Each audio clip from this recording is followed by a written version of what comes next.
কক্সবাজারে রোপা আমনের রোপণ শেষ হয়েছে। লক্ষ্যমাত্রার ৯৯% জমিতে রোপা আমন ধান রোপণ করেছেন কৃষক।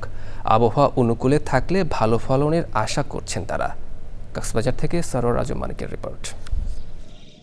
জেলার ৮ উপজেলায় এই মৌসুমের শুরুতেই রোপা আমন ধান রোপণ শুরু করেন কৃষক। তারা বলছেন আবহাওয়া ভালো থাকলে ফলনও ভালো পাওয়া যাবে। আমি চাষ করতেছি সাতকানি, ফলন ইনশাল্লাহ ৭০-৮০ এরকম মনে করি।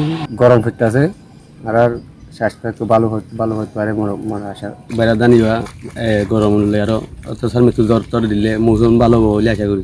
যদি আল্লাহর রহমতে জ্বর তর যদি বৃষ্টি হতে না হইলে মানি আল্লাহর রহমতে মনে করুন আর দয়া করে আল্লাহ খাবাইলে খুব সুন্দর করে খাইম।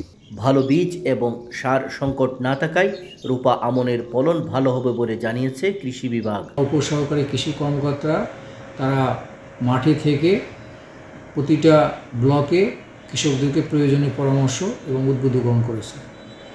আমাদের যদি সব কিছু ঠিক থাকে তাহলে আমাদের এবছর আমাদের বিগত বছরের মতোই আমাদের ফলন হবে। আধুনিক কৃষি প্রযুক্তি ব্যবহার করে কক্সবাজারকে খাদ্যে স্বয়ংসম্পূর্ণ জেলা করার উপর গুরুত্ব দিয়েছেন সংশ্লিষ্টরা। সরোয়ার আজম মানিক, চ্যানেল আই, কক্সবাজার।